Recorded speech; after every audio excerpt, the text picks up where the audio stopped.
The ink hadn't even dried on the paperwork when I found out. They gave the entire family business, everything I had built, bled, and burned out for, to my younger brother. Quietly, behind my back. And then had the nerve to tell me during lunch like it was an update about the weather. My name is Claire, and from wherever you're watching this, stay with me. Have you ever poured yourself into something until you had nothing left, only to realize the people you were sacrificing for were just watching, waiting to pass the reward to someone else? That day, I was sitting in my dad's office, finishing invoices for a massive supplier contract I negotiated, one that would secure our cash flow for 6 months. My eyes were burning from lack of sleep. 75 hours that week alone. No pay. No title. Just loyalty. Dad walked in with Mom and Jacob, my brother, all smiles. "Big news," he said, clapping Jacob on the back. "We finalized the papers. Jacob's officially CEO in training. He'll take over next quarter." I blinked. "I'm sorry, what?" Mom chuckled like I'd missed a joke. "Don't look so shocked, honey. You've always been the backbone." But Jacob's got the big picture mind. Jacob didn't even look up from his phone. I felt my heartbeat thud behind my eyes. I wasn't even angry yet.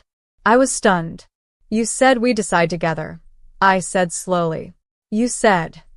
Dad waved me off. "Claire, don't get emotional. Your family. You'll always have a place here. Always have a place here. Like a pet. Or a painting on the wall." I looked around the office. The framed awards I'd won for a marketing turnaround. The whiteboard still stained with my brainstorming sketches. The coffee machine I bought with my own money because the old one broke and no one bothered to replace it. "You want Jacob to run this?" I asked, my voice low. "Then let him."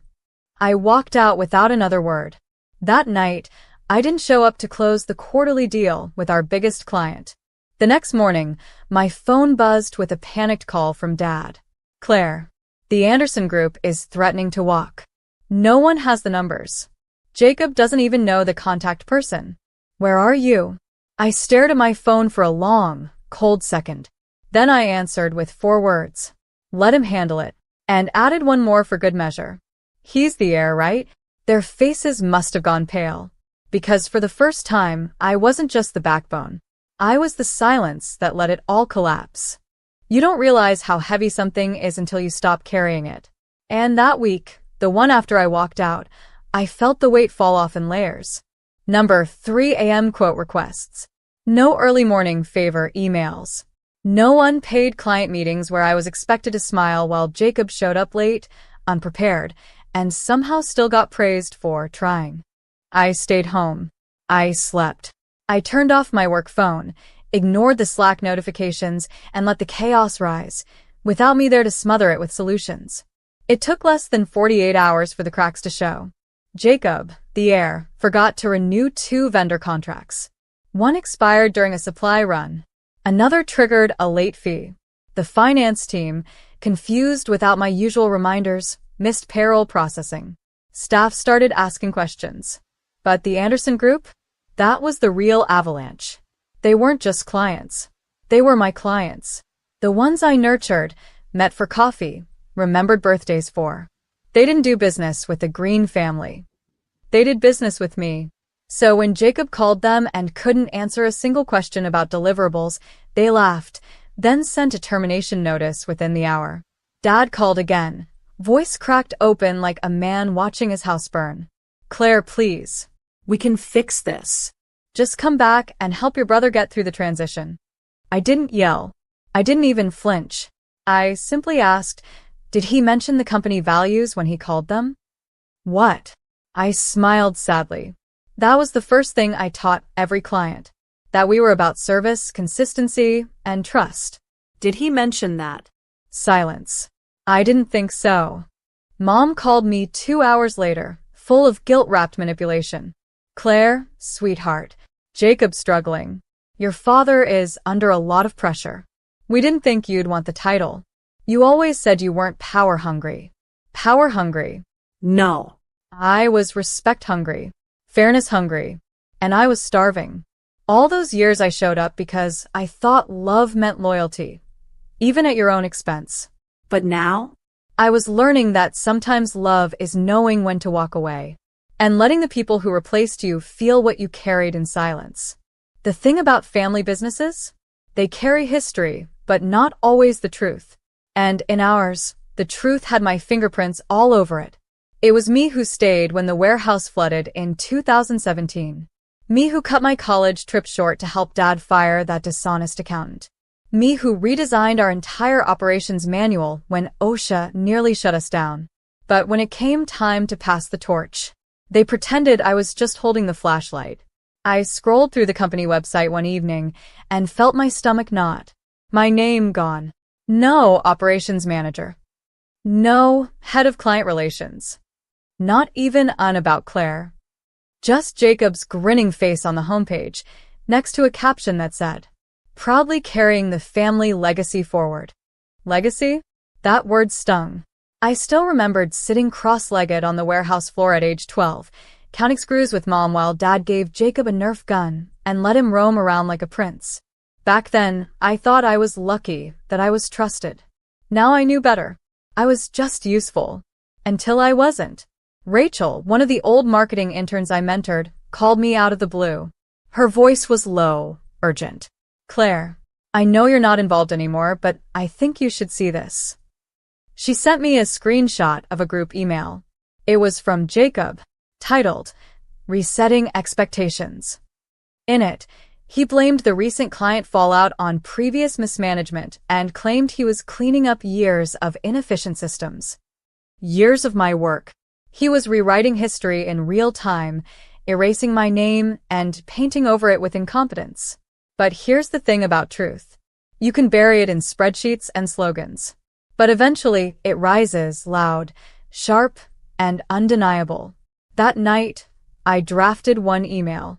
It wasn't to Jacob, not to Mom, not even to Dad. It was to the Anderson Group's regional director, a woman I'd once helped save from a botched partnership clause that could have ruined her job. I told her the truth, not with bitterness, with receipts, attachments, timelines, meeting logs.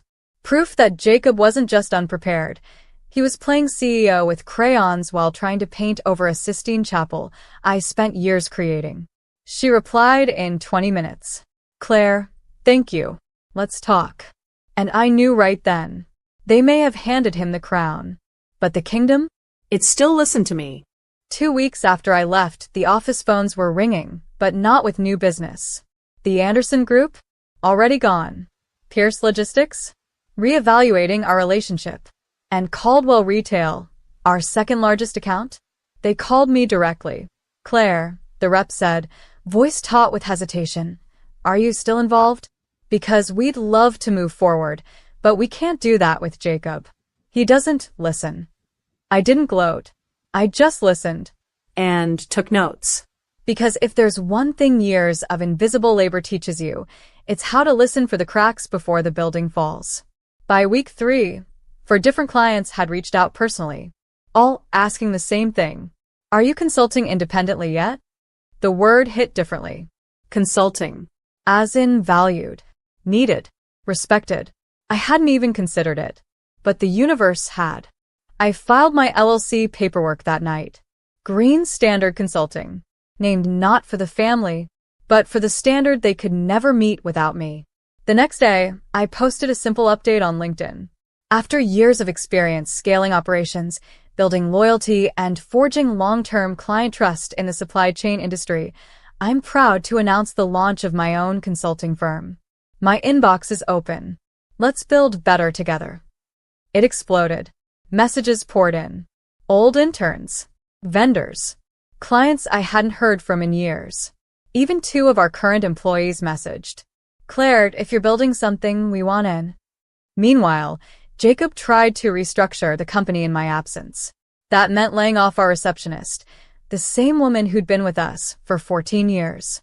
Replacing vendors I handpicked with cheaper, unreliable ones. And worst of all, he tried to rebrand, with a logo that looked like it was made in PowerPoint by a teenager in 2002. It was laughable. Until it wasn't. Until Dad called again. "Claire, sweetheart, we're losing too much.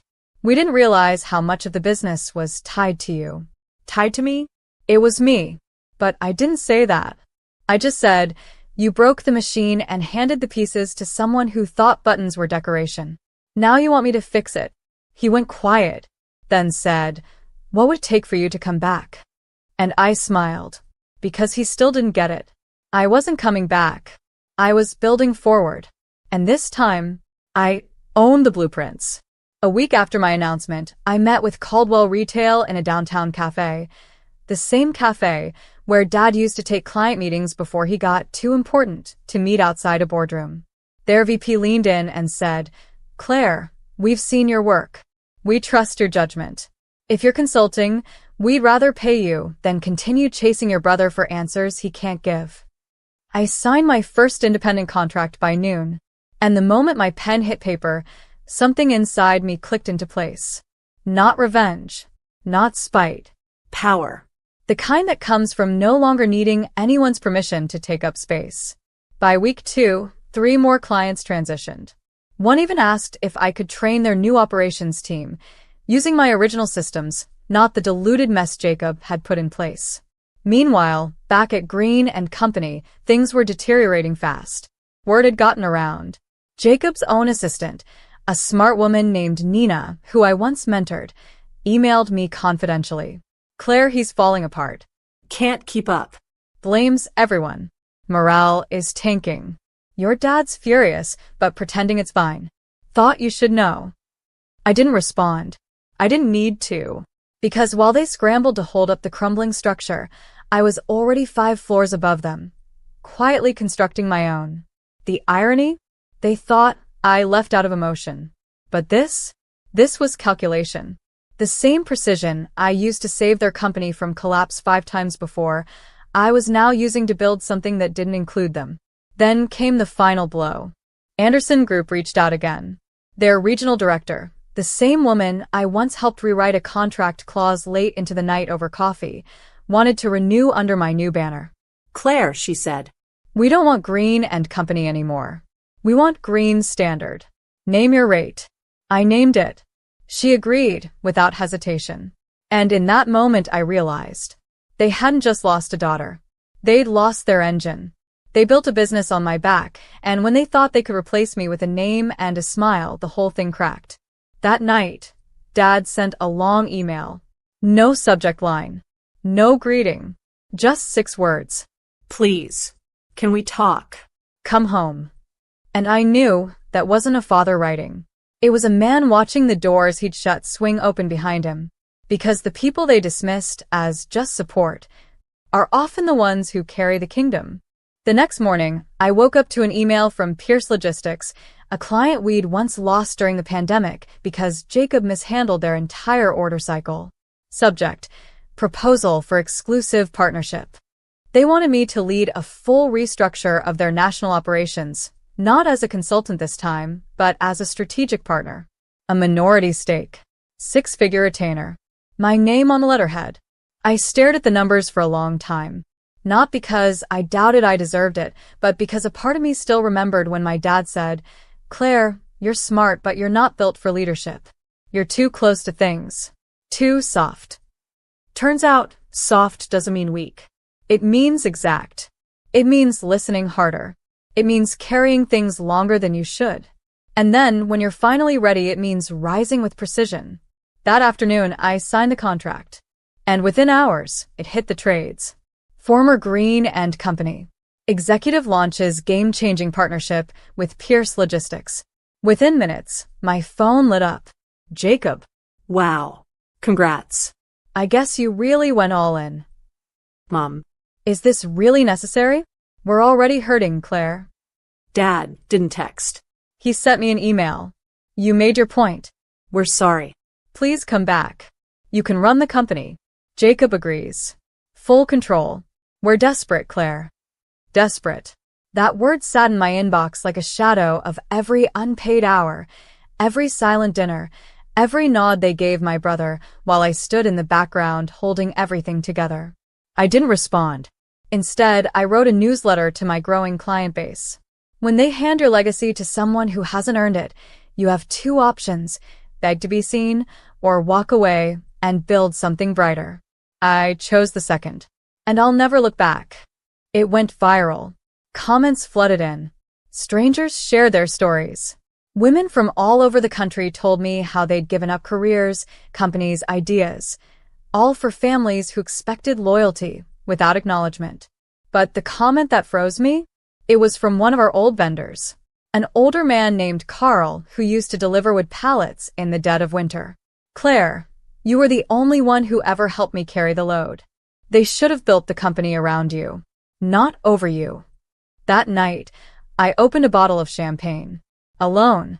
Not sad. Not angry. Victorious. And as I watched the bubbles rise, I thought, they built their empire on my back. But now I was building my own. And mine? It had my name on every wall. A month later, Green and Company quietly announced their closure. No press release. No farewell. Just a notice on their website. Due to unforeseen financial challenges, we are ceasing operations effective immediately. Unforeseen? They were warned. They were told. They were just too proud to listen to the one voice that built the foundation beneath their feet. Jacob moved to Florida to explore tech startups. Dad started consulting part-time for a smaller firm. Mom retreated into book clubs and quiet social media posts about forgiveness and growth. They never mentioned me publicly. But silence has a sound, and theirs was deafening. I didn't celebrate their downfall. I didn't have to, because my success wasn't a response to their failure. It was a rebirth from the ashes of their betrayal. Pierce Logistics tripled their revenue under my direction. Anderson Group referred me to 3 new accounts, 2 international. I hired Nina. I hired Carl's son. I built a team of people who once stood in my shadow and deserved light. At our company's 1-year anniversary gala, I stood on stage in a sleek black suit, holding a glass of wine, facing a crowd that wasn't obligated by blood, but bonded by belief. I didn't build this out of revenge, I told them. I built it out of recognition. Of who I was, of what I gave, and of what I would no longer give away without value. They applauded. Not because they had to, because they understood. After the gala, I sat alone in my office for a while, watching the city through the glass. The same skyline I once saw from my dad's old truck window, driving home late from the warehouse, wondering if I'd ever be more than the reliable one. Now, I was the visionary, the architect, the name on the door. And as I turned off the lights for the night, my phone buzzed with a single message from Dad. I saw your speech. You earned everything. We were wrong. I didn't reply, because sometimes closure isn't a conversation. It's the sound of your own footsteps in a space you built alone, and no longer needing to